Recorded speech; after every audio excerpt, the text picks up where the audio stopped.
Bonjour à toutes et à tous et bienvenue sur Grand Lille TV si vous nous rejoignez. Tout de suite, l'actualité du Grand Lille et de la région, le tout en 7 minutes et en images avec des reportages signés par l'ensemble de la rédaction.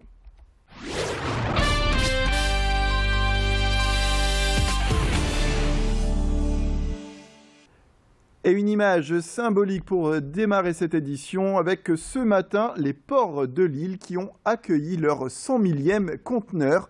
Un record, l'objectif désormais est d'atteindre le nombre de 110 000 d'ici la fin de l'année afin d'établir un nouveau record alors que ce haut lieu de transit de marchandises fête son 80e anniversaire.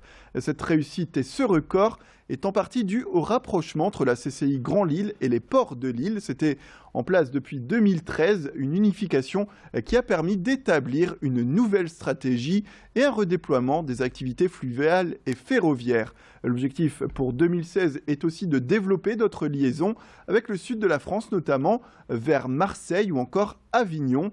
Un développement qui enthousiasme aujourd'hui les responsables du site, puisque les ports de Lille se classent en 3e position française en termes d'activité, derrière Paris et Strasbourg. Idil Gunay est allé justement en savoir plus sur ce succès.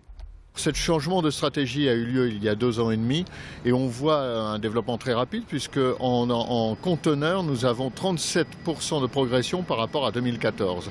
Et 2014 nous avions déjà eu 24% de progression. Les objectifs c'est suivre l'économie d'échange qu'on représente à Lille, que nous pouvons représenter à Lille et développer le trafic avec les 4 ports maritimes que sont essentiellement Dunkerque, Zeebrugge, Rotterdam et Anvers.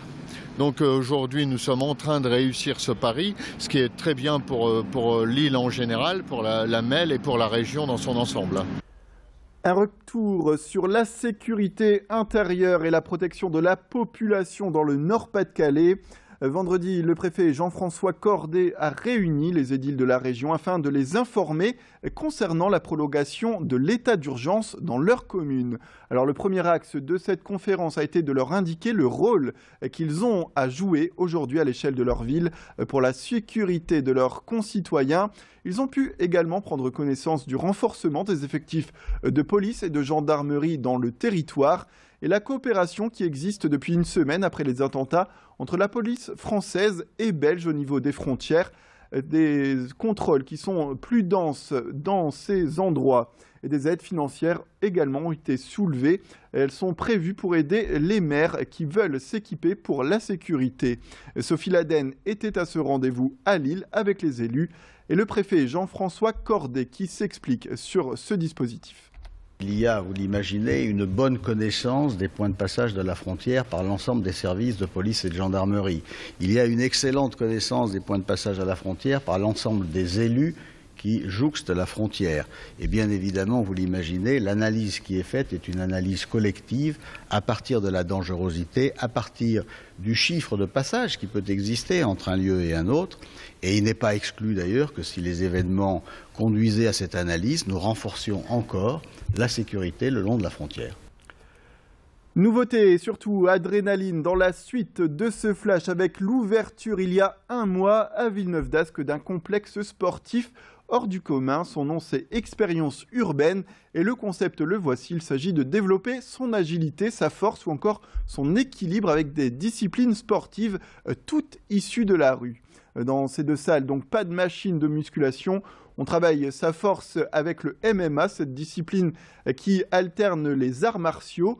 On fait du cardio et on développe son agilité avec le parcours qui permet de déjouer des obstacles en sautant ou bien en grimpant. Et puis on est aussi à même de tester son équilibre avec le slackline, une discipline qui permet d'être en apesanteur sur une corde tendue et de réaliser des figures. Julien Dewolf, le concepteur de cette salle, voit beaucoup d'hommes arriver, mais la gente féminine s'intéresse d'après lui de plus en plus à ces sports qui peuvent de prime abord faire peur. Il revient d'ailleurs sur le côté au contraire très fédérateur et très amical de ces sports urbains. On a une relation humaine avec les gens, on essaie d'aller avec eux, avec leurs défauts, leurs qualités, leur histoire, et on évolue au mieux avec tout le monde. Donc c'est vraiment avec des encadrants, il n'y a pas c'est pas magique, quoi. Il y a vraiment des gens qui sont là que pour ça et dont c'est la spécialité. C'est un peu un des buts aussi de cette salle, c'est que les gens échangent. On vient de plein de milieux différents, de cultures différentes, et on a cette capacité d'échange. Quand vous galérez à monter un mur, il y a toujours quelqu'un pour vous aider à monter ce mur-là. Pas forcément quelqu'un que vous connaissez, mais quelqu'un qui va être là pour vous aider à aller chercher plus loin. Ça, c'est vraiment une des notions qui est super importante ici. C'est vraiment le partage et l'échange avec tout le monde. Et on termine avec le sport professionnel cette fois, avec l'annonce hier soir d'une nouvelle très attendue par les fans du LOSC. Il s'agit de l'arrivée d'un nouvel entraîneur. Et comme vous le voyez sur cette image, il s'agit de Frédéric Antonetti qui prend donc les rênes de l'équipe et qui succède à Hervé Renard qui a été remercié en cours de saison. Alors cet entraîneur est corse, il a 54 ans et il est notamment passé par Bastia, Nice ou encore Rennes. Et il sera présenté à la presse demain lors d'une conférence. A noter aussi que le LOSC n'a jamais eu affaire à un départ précipité en cours de saison depuis l'ère Michel Seydoux, c'est-à-dire depuis plus de 10 ans. Voilà donc pour cette nouvelle, un événement donc très solennel demain, où se rendront d'ailleurs nos équipes de journalistes afin de vous rendre compte des tactiques et de l'état d'esprit de ce nouveau coach. Ce sera donc en direct sur Grand Lille TV.